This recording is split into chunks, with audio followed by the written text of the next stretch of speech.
Bien, después de esa clase introductoria acerca de la carta de Tito, vamos a abordar pues la carta. Es una carta corta, pero con enseñanzas pues e instrucciones muy importantes. Estas instrucciones son muy parecidas a las que Pablo les dio a Timoteo. Entonces, no vamos a ver tantas cosas nuevas en esta carta, como pues ya muchas de estas instrucciones son comunes a las que Pablo, pues como les dije, mencionó en Primera de Timoteo, bueno, y Segunda de Timoteo. Ahora Pablo le escribe a Tito, que lo ha dejado en la isla de Creta, y vamos a ver pues el contenido, vamos a ver qué instrucciones, y así las recordamos también, recordamos estas instrucciones tan importantes para lo que es la organización de la iglesia. Y algo interesante, cuando Pablo le escribe a Timoteo, cuando Pablo le escribe a Tito, él le escribe sobre conductas, sobre relaciones entre unos y otros, entre las actitudes y la integridad del liderazgo. Eso es lo que es la iglesia. Relación unos con otros en el amor, en el temor de Dios. La verdadera religión, como dije en una oportunidad, mejor dicho, como lo dijo Santiago, es guardarse sin mancha del mundo y ayudar a las viudas y huérfanos en sus necesidades. Abordemos pues entonces la carta a Tito, teniendo eso en mente. La organización de la iglesia es instruir a cada miembro en la conducta hacia la imagen de Jesucristo. Capítulo 1. Pablo, siervo de Dios y apóstol de Jesucristo. Bueno, Pablo, los primeros versos, como también le dije en su oportunidad, es sobre la estructura pues, de una carta típica de los tiempos bíblicos. Entonces comienza el encabezado presentando pues el autor de la carta, después viene el destinatario o los destinatarios, después una breve bendición y gratitud.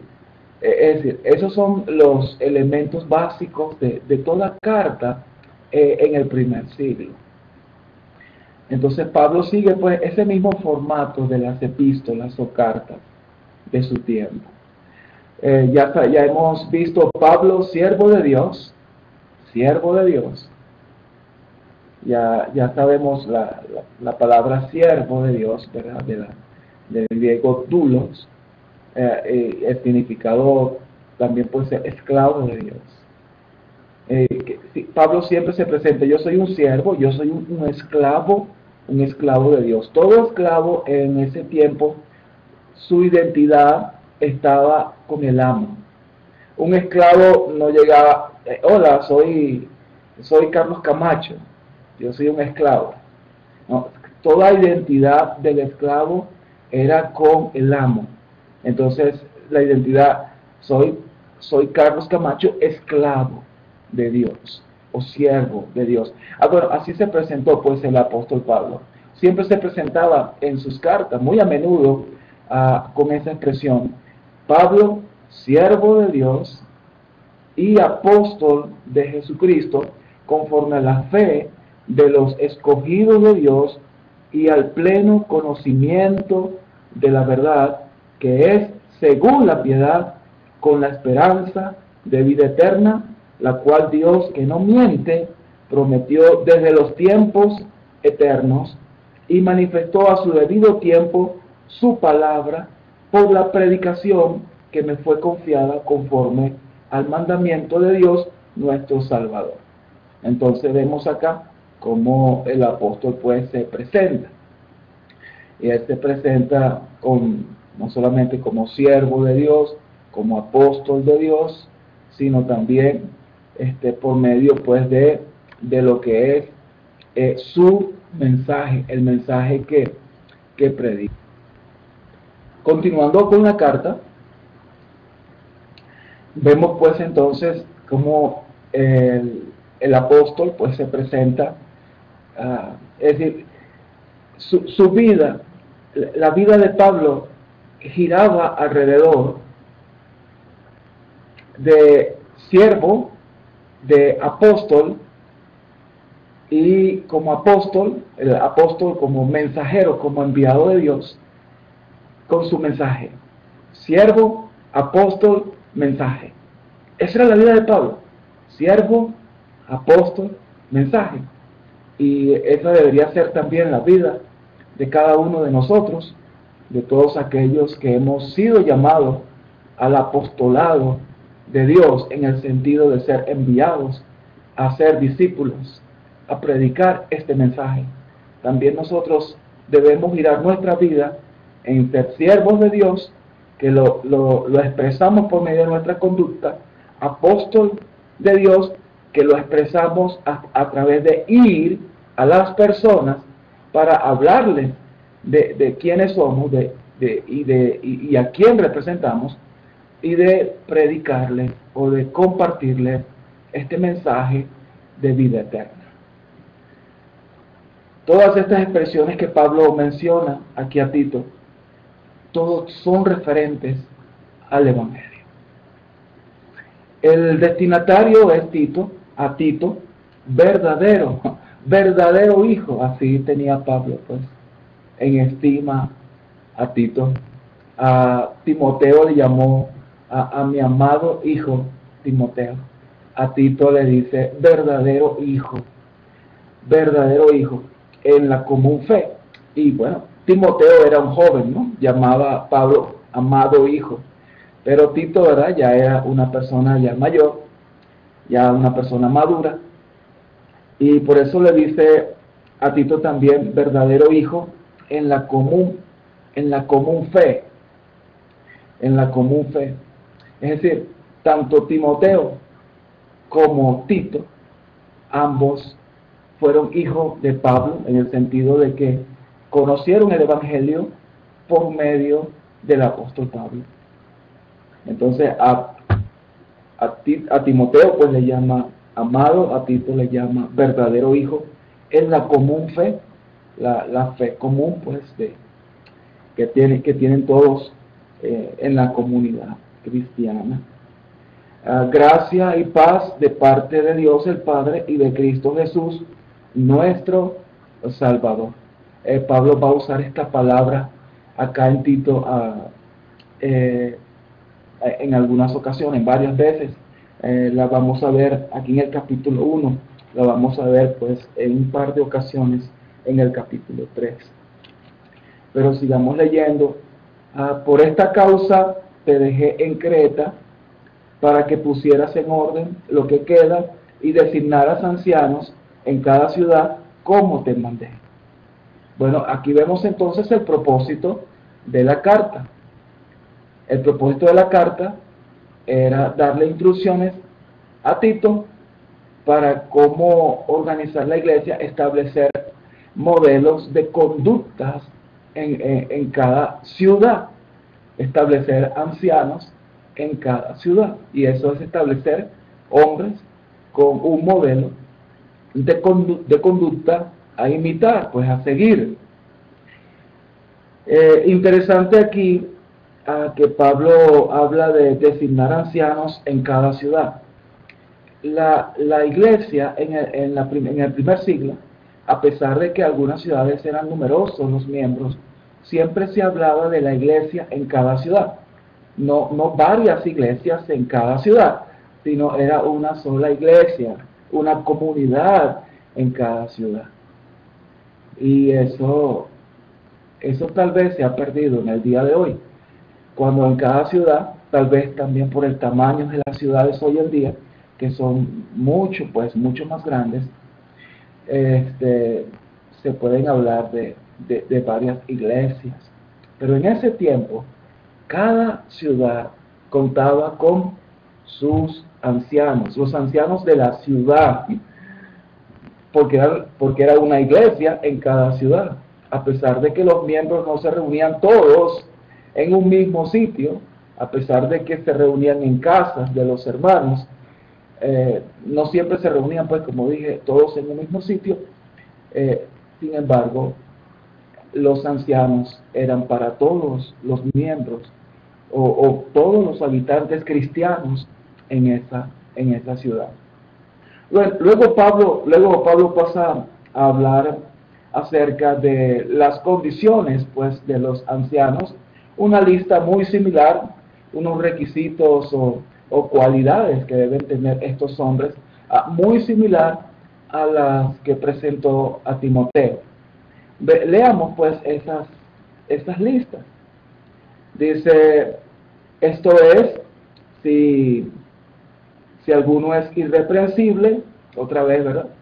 El anciano es un hombre al cual no se le debe señalar pues nada, conductas extrañas, conductas pecaminosas, y eso es el término pues irreprensible. Si alguno es irreprensible, el marido de una sola mujer, lo expliqué cuando estudiamos la carta a primera de Timoteo, ¿verdad? Que era un hombre de una sola esposa. Recuerden esa costumbre tolerada pues por Dios desde tiempos atrás, donde algunos tenían varias esposas y concubinas. Entonces Pablo cuando habla acá maridos de una sola mujer, está hablando pues precisamente de una sola esposa, una sola compañera en la vida de este hombre que aspira pues a ser anciano, ¿no? Fíjense que todas estas condiciones se le está dando Pablo a Timoteo.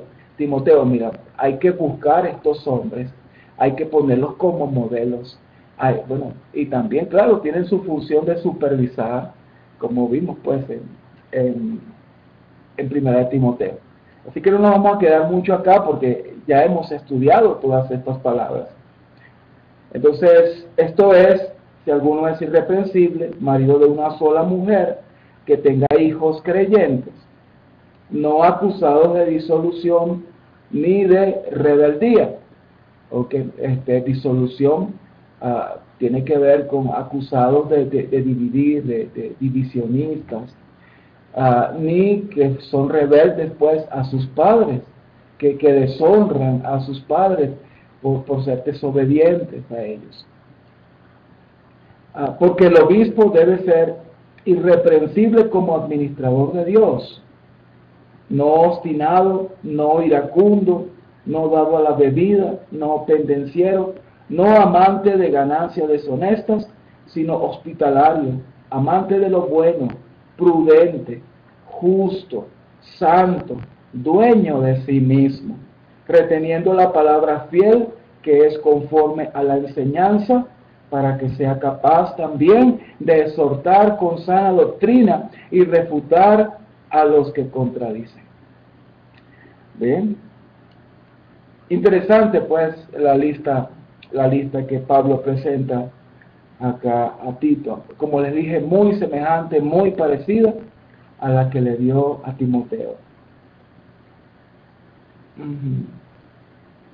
En el versículo 9 es importante porque, bueno, tiene que ver con todo ese contexto de requisitos, reteniendo la palabra fiel, que es conforme a la enseñanza, para que sea capaz también de exhortar con sana doctrina y refutar a los que contradicen.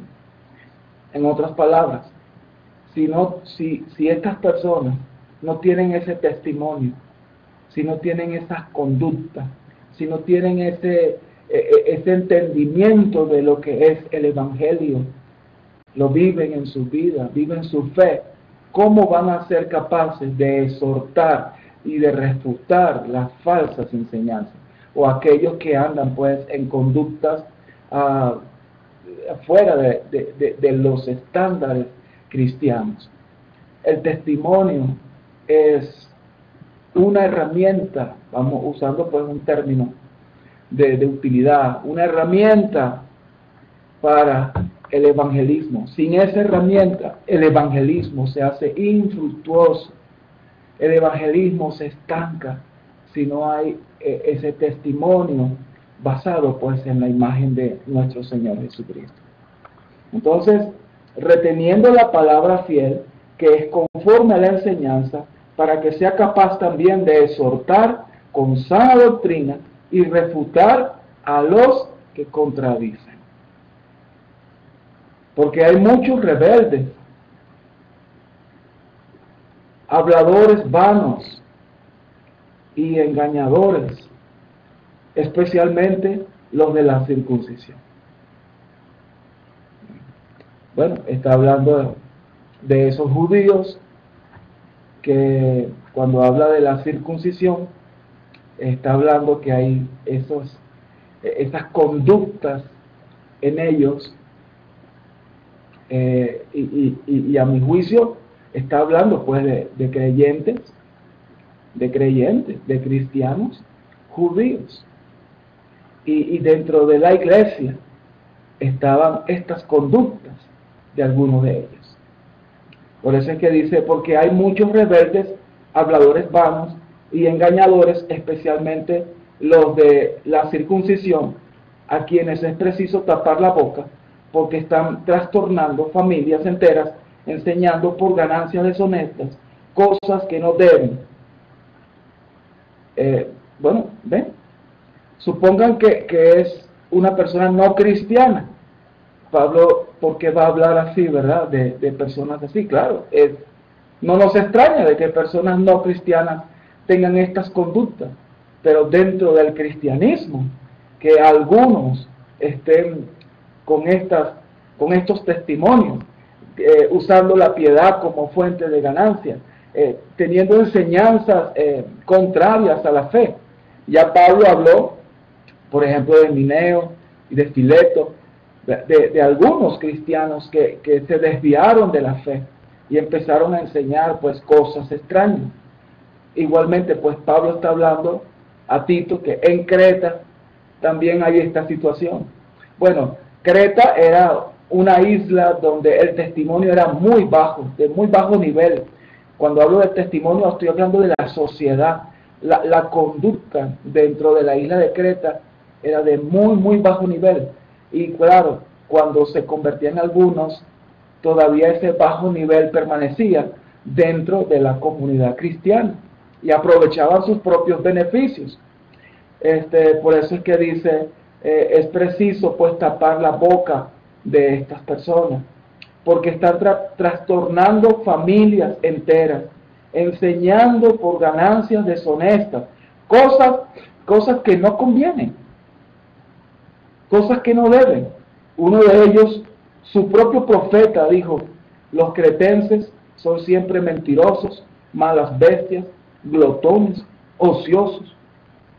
Este testimonio es verdadero, por eso repréndelos severamente, para que sean sanos en la fe. Qué interesante, ¿no? Qué interesante la iglesia en Creta. Bueno, muy interesante, porque el apóstol Pablo habla de reprenderlos para que sean sanos en la fe. No les habló Pablo aquí, interesante, de que excomúlgalos o están perdidos. Repréndelos para que sean sanos en la fe. Dice en el versículo 14, no prestando atención a mitos judaicos y a mandamientos de hombres que se apartan de la verdad. Todas las cosas son puras para los puros, mas para los corrompidos e incrédulos nada es puro, sino que tanto su mente como su conciencia están corrompidas. Profesan conocer a Dios, pero con sus hechos lo niegan, siendo abominables y desobedientes e inútiles para cualquier obra buena. Bueno, Tremenda tarea tuvo Tito, ¿no? Y Pablo dejó a la persona adecuada, una persona madura en la fe, un verdadero hijo, como le mencionó. La tarea de Tito era muy, muy fuerte, muy grande esa tarea. Y entiendo un poco esa tarea de Tito y les comparto pues un testimonio. Hace aproximadamente unos 15 años atrás llegué a una ciudad para hacer discípulos, establecer iglesias. Había antes una congregación allí.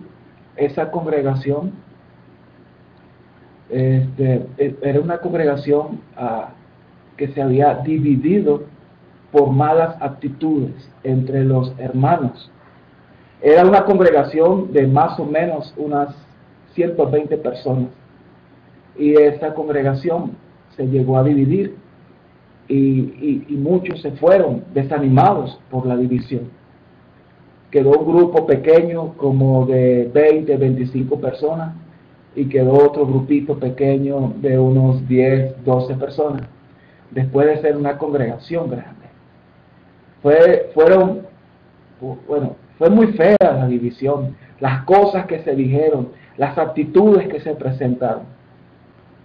Y uno de los grupos, entre los miembros del grupo más pequeño, hasta decía expresiones que odio a ese hermano, odio a fulano, odio a sutano. Y bueno, mi esposo y yo decidimos trabajar en este grupo cuyas actitudes eran actitudes completamente anticristianas. Y ellos se reunían los domingos y cantaban y tomaban la cena, bueno, todo. Pero empezamos a trabajar con ese grupo. Trabajamos todo un año con ese grupo pequeño, sembrando el amor de Cristo, hasta que el Espíritu Santo mostró los frutos en ellos. Después de ese año, hablando solo del amor de Dios y el amor que debemos tener los unos con los otros, esos hermanos empezaron pues a cambiar por el poder del Espíritu Santo en ellos. Luego, ya no veían con malos ojos a aquellos hermanos, sino que los veían con misericordia. Reconocían sus pecados, pues ellos. Y luego comencé a trabajar con el otro grupo. Igualmente, había malas actitudes, había muchos resentimientos, hasta que el Señor pues hizo su trabajo en los corazones de ellos. Con el tiempo, esa iglesia volvió a ser una. Volvieron a los que estaban desanimados, empezaron a regresar a la iglesia. Una iglesia, se unieron nuevamente después de algunos años separados.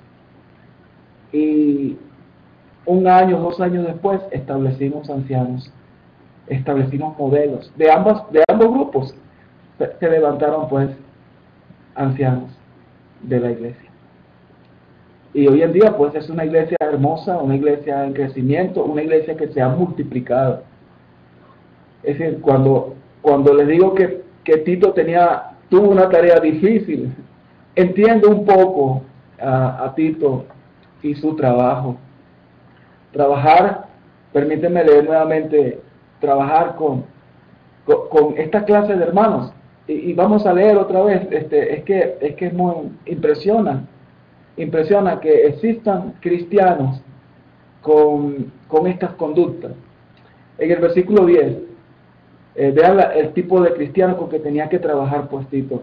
Porque hay muchos rebeldes, habladores vanos y engañadores, especialmente lo de la circuncisión, a quienes es preciso tapar la boca, porque están trastornando familias enteras, enseñando por ganancias deshonestas, cosas que no deben. Uno de ellos, su propio profeta, dijo: los cretenses son siempre mentirosos, malas bestias, glotones, ociosos. Este testimonio es verdadero. Por eso repréndelos severamente, para que sean sanos en la fe, no prestando atención a mitos judaicos y a mandamientos de hombres que se apartan de la verdad. Todas las cosas son puras para los puros, Mas para los corrompidos e incrédulos nada es puro, sino que tanto su mente como su conciencia están corrompidas. Profesan conocer a Dios, pero con sus hechos lo niegan, siendo abominables y desobedientes e inútiles para cualquier obra buena. Hermano, así que si usted está en una situación semejante a la que estuvo Tito, bien, no se desanime. Con el poder del Espíritu Santo puede estar allí entre ellos y con paciencia y amor trabajar hasta ver cómo el Espíritu Santo transforma esos corazones. Gracia y paz para todos.